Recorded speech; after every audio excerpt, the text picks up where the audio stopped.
ನಮಸ್ಕಾರ. ರೇಷನ್ ಎಲ್ಲ ತಂದಾಗ ಈ ಥರ ಚೀಲ ಸಾಮಾನ್ಯವಾಗಿ ನಮ್ಮ ಮನೆಗಳಲ್ಲಿ ಬಂದಿರುತ್ತೆ. ನೋಡಿ, ಇದು ರೇಷನ್ ತಂದಾಗ ಬಂದಿತ್ತು ಈ ಚೀಲ. ಈ ಥರ ಚೀಲ ತಗೊಂಡು ಉದ್ದಕ್ಕೆ ಕಟ್ ಮಾಡ್ಕೋಬೇಕು. ಪೂರ್ತಿ ಚೀಲ ಏನು ನಮ್ಗೆ ಬೇಕಾಗಿಲ್ಲ. ಒಂದು ಸ್ವಲ್ಪ ನೋಡಿ, ನಾನು ವಿಡಿಯೋದಲ್ಲಿ ತೋರಿಸ್ತಾ ಇದ್ದೀನಲ್ಲ, ಒಂದಷ್ಟು ಉದ್ದ ಅಗಲ ನೀವು ಇರಬೇಕು. ಇದನ್ನು ಕಟ್ ಮಾಡ್ಕೊಬಿಡಿ ಉದ್ದಕ್ಕೆ. ನಾನು ವಿಡಿಯೋದಲ್ಲಿ ತೋರಿಸ್ಕೊಟ್ಟಂಗೆ ಉದ್ದಕ್ಕೆ ಕಟ್ ಮಾಡಿಬಿಟ್ಟು, ಮತ್ತು ನಮಗೆ ಇಷ್ಟು ಉದ್ದನೂ ಏನು ಬೇಕಾಗಿಲ್ಲ. ನಾನು ಸ್ವಲ್ಪ ಕಟ್ ಮಾಡಿಬಿಡ್ತಾ ಇದ್ದೀನಿ ಸೈಡಲ್ಲಿ. ಸೇಮ್ ಒಂದು ಸೈಡ್ ಕಟ್ ಮಾಡ್ಕೋಬೇಕಷ್ಟೇ, ಇನ್ನೊಂದು ಸೈಡ್ ಹಂಗೆ ಇರಲಿ. ನೋಡಿ, ಹಳೆ ವೇಲ್ ತಗೊಂಡಿದ್ದೀನಿ. ನೀವು ಹಳೆ ಕಾಟನ್ದು ವೇಲ್ ಆದರೂ ತಗೋಬೋದು, ಕಾಟನ್ ಸೀರೆ ಆದರೂ ತಗೋಬೋದು. ಇವಾಗ ಇದನ್ನು ಕರೆಕ್ಟಾಗಿ ಚೀಲ ನಾವು ಕಟ್ ಮಾಡಿಟ್ಟಿದ್ವಲ್ಲ ಅದ್ರ ಮೇಲೆ ಇಟ್ಬಿಟ್ಟು ಸ್ವಲ್ಪ ಫೋಲ್ಡ್ ಮಾಡಿಬಿಟ್ಟು ಹೊಲಿಗೆ ಹಾಕ್ಕೊಂಬನ್ನಿ. ನೀವು ಸೂಜಿ ದಾರದಲ್ಲಿ ಬೇಕಾದರೂ ಹೊಲಿಗೆ ಹಾಕ್ಕೋಬೋದು, ಇಲ್ಲ ಹೊಲಿಗೆ ಯಂತ್ರ ಇದ್ದರೆ ಹೊಲಿಗೆ ಯಂತ್ರದಲ್ಲಿ ಬೇಕಾದರೂ ಸೈಡಲ್ಲಿ ಸೇಮ್ ದೂರ ಹೊಲಿಗೆ ಹಾಕ್ಕೊಂಡು ಬಂದುಬಿಡಬೇಕು. ಮತ್ತೆ ತಿರುಗಿಸ್ಬಿಟ್ಟು ಫೋಲ್ಡ್ ಮಾಡ್ಕೋಬೇಕು. ನೋಡಿ, ವಿಡಿಯೋದಲ್ಲಿ ನಾನು ತೋರಿಸ್ತಾ ಇದ್ದೀನಲ್ಲ, ಸೇಮ್ ಮತ್ತೆ ನಾನು ತೋರಿಸ್ತಾ ಇದ್ದೀನಿ ನೋಡಿ, ನೀವು ಹೆಂಗೆ ಹೊಲಿಗೆ ಹಾಕ್ಕೊಂಬರ್ಬೇಕಂತ.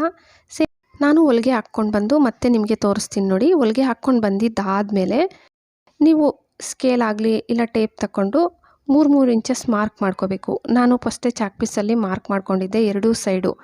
ನೋಡಿ, ಒಂದು ಸೈಡ್ ಕಟ್ ಮಾಡ್ತಾ ಇದ್ದೀನಲ್ಲ, ಸೇಮ್ ಹಿಂಗೆ ಕಟ್ ಮಾಡಿಬಿಡಿ. ಮತ್ತು ಇನ್ನೊಂದು ಸೈಡು ಕರೆಕ್ಟಾಗಿ 3 ಇಂಚ್ ನೀವು ಮಾರ್ಕ್ ಮಾಡಿರ್ತೀರಲ್ಲ, ಇದನ್ನು ಕರೆಕ್ಟಾಗಿ ಕಟ್ ಮಾಡ್ಕೋಬೇಕು. ಎರಡೂ ಸೈಡು ಸೇಮ್ ನೀವು ಮಾರ್ಕ್ ಹೆಂಗೆ ಮಾಡ್ಕೊಂಡಿರ್ತೀರೋ ಹಂಗೆ ಕಟ್ ಮಾಡಿದ್ದಾದಮೇಲೆ ಮತ್ತೆ ಫೋಲ್ಡ್ ಮಾಡಬೇಕು. ವಿಡಿಯೋದಲ್ಲಿ ನಾನು ನಿಮಗೆ ತೋರಿಸ್ತೀನಿ ನೋಡಿ. ಈ ಥರ ಹಿಡ್ಕೊಂಡು ನೀವು ಫೋಲ್ಡ್ ಮಾಡ್ಕೊಳ್ಳಿ. ನೋಡಿ, ಈ ಥರ ಫೋಲ್ಡ್ ಮಾಡಿಕೊಂಡು ಮತ್ತು ಇದ್ರ ಮೇಲೆ ಹೊಲಿಗೆ ಹಾಕ್ಕೊಂಡು ಬರಬೇಕು. ಎರಡೂ ಸೈಡು ನೋಡಿ ತೋರಿಸ್ತಾ ಇದ್ದೀನಿ. ಸೇಮ್ ಹಿಂಗೆ ಎರಡೂ ಸೈಡು ಫೋಲ್ಡ್ ಮಾಡಿಬಿಟ್ಟು ಹೊಲಿಗೆ ಹಾಕ್ಕೊಂಡು ಬಂದುಬಿಡಿ. ಹೊಲಿಗೆ ಹಾಕ್ಕೊಂಡು ಬಂದಿದ್ದಾದಮೇಲೆ ಇದನ್ನು ನೇರವಾಗಿ ತಿರುಗಿಸ್ಬಿಡಿ. ನೋಡಿ, ನಾನು ಹೊಲಿಗೆ ಹಾಕ್ಕೊಂಬಂದೆ. ಇದನ್ನು ಇವಾಗ ನೇರವಾಗಿ ತಿರುಗಿಸ್ಬಿಡ್ಬೇಕು. ನೇರವಾಗಿ ತಿರುಗಿಸ್ಬಿಟ್ಟು ತೋರಿಸ್ತಾ ಇದ್ದೀನಿ ನೋಡಿ. ಇವಾಗ ಇದಕ್ಕೆ ನೀವೇನು ಮಾಡಬೇಕಂದ್ರೆ, ಹಿಡ್ಕೊಳ್ಳೋಕ್ಕೆ ಹ್ಯಾಂಡ್ಲ್ ಬೇಕಲ್ವಾ.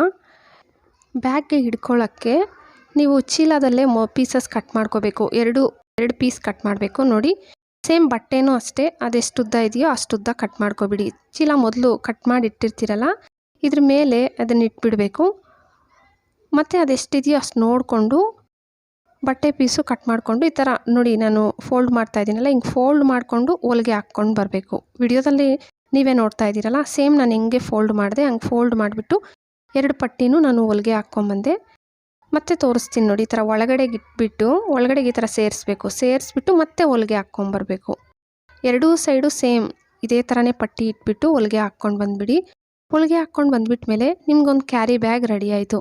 ಇವಾಗ ನಾವು ಆಚೆ ಏನಾದರೂ ತಗೊಳಕ್ಕೆ ಹೋಗಬೇಕಂತಂದರೆ ಪ್ಲಾಸ್ಟಿಕ್ ಕವರ್ಸು ಎಲ್ಲ ಕೊಡ್ತಾ ಇಲ್ವಲ್ಲ, ಆ ಟೈಮಲ್ಲಿ ನಮಗೆ ಕ್ಯಾರಿ ಬ್ಯಾಗ್ ಬೇಕಾಗಿರುತ್ತೆ. ಇದು ತುಂಬ ಚೆನ್ನಾಗಿ ಬಾಳಿಕೆನೂ ಬರುತ್ತೆ.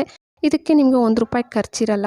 ಟ್ರೈ ಮಾಡಿ. ವಿಡಿಯೋ ಇಷ್ಟ ಆದರೆ ಪ್ಲೀಸ್ ಲೈಕ್ ಕೊಡಿ. ಹಾಗೆ ಸಬ್ಸ್ಕ್ರೈಬ್ ಮಾಡಿಕೊಂಡು ನಿಮ್ಮ ಫ್ಯಾಮಿಲಿ ಫ್ರೆಂಡ್ಸಿಗೆ ಶೇರ್ ಮಾಡೋದಂತೂ ಮರಿಲೇಬೇಡಿ. Thank you friends.